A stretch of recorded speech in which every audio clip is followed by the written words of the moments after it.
Bhagawatha Vahini, Chapter 22. Arjuna's Fight with Gods. Vyasa continued, O king, your grandfathers were ready to renounce everything to God if the need arose. They were prepared also to fight with God if the need arose. For they were only observing Kshatriya dharma when they fought so. You must have heard the story of your grandfather fighting against Shiva and winning from him the divine weapon of Pashupata Astra. At this the king suddenly raised his head and asked, Master, what did you say? Did my grandfather wage battle against Shiva? I have not heard about it so far. Tell me all about it. Satisfy my thirst to know about it. Parikshit fell at Vyasa's feet, importuning him to narrate the story. Vyasa cleared his throat. Son, how many stories have I to narrate to you? The relationship between the Pandavas and the gods needs for its full elaboration not hours, not even months, but years. Still, since you implore, I shall tell as many as possible within the time available. Listen, O king. The Pandavas were living in the forest. One day Dharmaraja was overcome with anxiety. He felt that the wicked cousins, the Kauravas, may not allow him to rest in peace even after the period of exile is over. It was very doubtful if they would give them their share of the empire. Dharmaraja was afraid that war was inevitable and that the great bowmen of the age, Bhishma, Drona, Karna, and Ashwathama, would then range themselves on the side of the Kaurava hordes. He apprehended that the Pandavas might not be able to overcome such a galaxy of strength. He feared that the war might end in defeat and that the Pandavas might have to spend their years in the jungle itself. Seeing him in the depth of woe, Arjuna approached him and craved for his blessings and permission to go forth and win, by asceticism, weapons from the gods to defeat the foe. Dharmaraja directed him to proceed and please the gods, and win through their grace weapons to win the war. Arjuna went into the Gandhamadana area, which was inaccessible even to the most enterprising ascetic, and did tapas, ascetic practices, to propitiate Indra, the sovereign of the gods. Heaven was amazed at the rigors of that tapas and his steady persistence. So Indra appeared before him, saying, Son, I am pleased by your tapas. But if your desire is to be fulfilled, first win the grace of Shiva. Thereafter I shall take you to heaven and arm you with all weapons that heaven can confer. In accordance with Indra's advice, Arjuna sat meditating on Shiva in order to win his grace. Meanwhile, Shiva resolved upon a drama of his own. I shall tell you what it was. A huge wild boar, ferociously enraged, ran across the place where Arjuna was observing penance. He saw it, and though during the penance one had to desist from injuring any living being, he hastily took up his bow and arrows when the boar was about to fall upon him. Just at that moment, a bhil of the forest, also armed with bow and arrows, appeared with his wife before Arjuna. Arjuna was amazed that a woman was accompanying the bhil in that thick forest where no person could safely move about. But when he observed more closely, he found a huge retinue behind the bhil, consisting of men and women of fierce appearance, yelling and shouting in strange ways. Arjuna was perplexed and astonished. The person who first appeared, the huntsman with the fierce face and the red glowing eyes, spoke to Arjuna. You there, who are you? Why have you come to this place? You shall not live if you shoot an arrow against that bow, even by mistake. Be warned. I have pursued it and made it run hither. What right have you to take up your bow and arrow against it?" These words that he spoke entered Arjuna's heart like a sheaf of arrows. He felt terribly hurt, for a common huntsman had insulted him.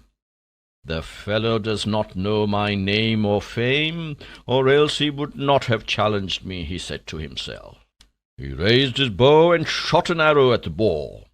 That very moment the Bhil too shot an arrow at it. The boar rolled on the ground, dead. The huntsman was in the throes of anger. He showered abuses on Arjuna. "You there, you do not know the rules of hunting. When I have set my eyes on it, pursued it, and selected it as the prey for my arrows, how dare you aim your arrow at it? You are a greedy barbarian." His eyes were casting sparks, so uncontrollable was his rage. Arjuna too was enraged. He shouted back, "Shut up, you scoundrel, or else I will dispatch you to the domain of death. Save yourself by stopping your wagging tongue. Get back the way you came." The Bhil stood up to that threat. He did not quail. "Whoever you are, I am not afraid. You may have 330 crores of gods on your side, but I shall not yield. Take care, you are an interloper. Who gave you permission to enter here? Who are you to order me out? This forest is ours. You are a thief who has sneaked in, and you have the audacity to ask us to get away?" he replied. At this Arjuna guessed that he was no ordinary huntsman. He spoke in a calmer tone. "The forest is the property of all. You have come to hunt. I have come to do penance to please Shiva. I shot that boar only to save myself from its rage." The huntsman, however, was not softened. "I don't care whom you adore, whom you desire to please. Accept the wrong that you have done. Why did you shoot the animal I was stalking? Accept and apologize, make amends," he insisted. Arjuna lost all patience. This fellow's life, too, is to end like that of the boar, he told himself. He is not to be cured by soft words, he felt. So he selected a sharp arrow, placing it on the bow, shot it at him. It hit him, but like a thorn on rock, it fell on the ground, bent by the impact. So the astonished Arjuna had to shoot a crescent-headed arrow which would sever his head. But this was brushed aside by the huntsman with his left hand like a blade of grass. At last Arjuna let go the unending shower of arrows from his ever-full shoulder-bag. This too had no effect. Arjuna became desperate, like a man robbed of all his possessions and deprived of all means of resistance.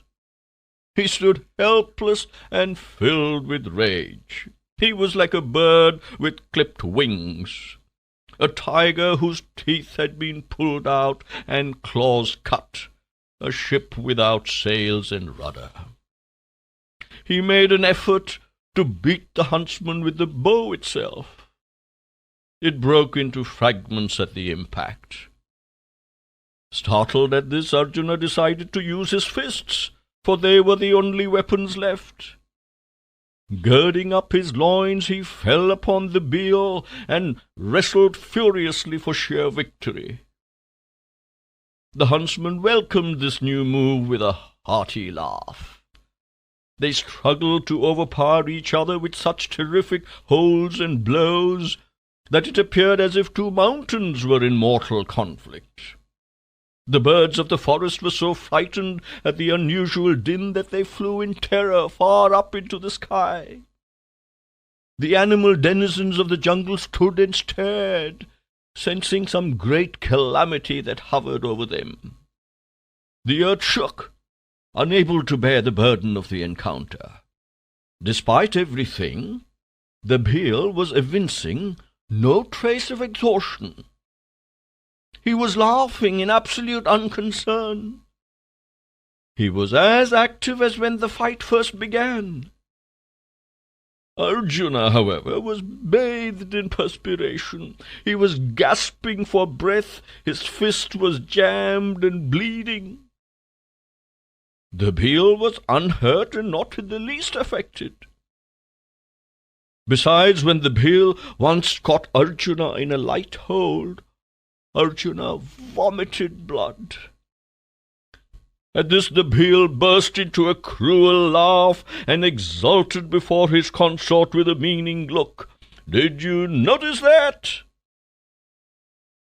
Arjuna reeled and was in great confusion. He lost his moorings. He whispered to himself, "Krishna, why have you humiliated me thus? Ah, is this too a scene in your drama? Truly, this Bhil is no ordinary mortal. Perhaps you yourself have come in this form to trample on my pride. Alas, to be overwhelmed by a forest-dwelling huntsman. No, this is your stratagem, your play. This Bhil is no ordinary fellow. Save me, for I believe this is you yourself." When he said this and turned to the couple in front of him, he saw there not the Bhil and his wife, but Shiva and his consort Gauri. They were blessing him with a captivating smile. Their hand was raised with the palm towards him in the Abhaya pose, or fearlessness, assuring him that he had no reason to fear. Arjuna was overcome with delight. He ran towards them, exclaiming, "O Shankara, Mother Gauri," and fell at their feet. He prayed that they should pardon him for his rashness and ignorance. Gauri and Shankara, who are the embodiments of grace, lifted him by the shoulders lovingly and stroked his head affectionately. "Son," they said, "you have attained the fruition of your life. You did your duty as you were bound to do. That is not wrong at all. Now take this. Here is the sign of our grace." And he got from the hand of Shiva himself the divine Pashupata Astra. "O Maharaja, how can I extol the prowess of your grandfather, who combated with Shiva, armed with the invincible trident? The source of that courage and daring lay in the grace that Lord Krishna showered on him. Your grandfathers never thought of even the slightest activity without his specific order. Indeed, in the Mahabharata battle, his grace was bestowed unasked, every moment in ample measure. The depth of love that prompted that grace was known only to them. Others cannot gauge it." When Vyasa was remembering this, he shed tears of joy at the good fortune of the Pandava brothers. And not he alone. The person who listened, namely Parikshit, was even more overcome with admiration and thankfulness. He was shedding tears of joy. His lips quivered with emotion. His voice was broken by excitement. He could not contain himself. He exclaimed, "Ah, how fortunate I am that I am born in this lineage! How brave, how devoted, how redoubtable were my forefathers! And imagine my luck, that I am able to hear their glories from the lips of divine sages like you. Oh, I am indeed thrice blessed. When I listen to the exploits of my grandfathers and the glories of the Lord Krishna, I can never say I have heard enough. I long to hear more. Pray tell me how the Lord saved and guarded my grandfathers in battle. It will be some source of contentment for my hunger, some quench for my thirst."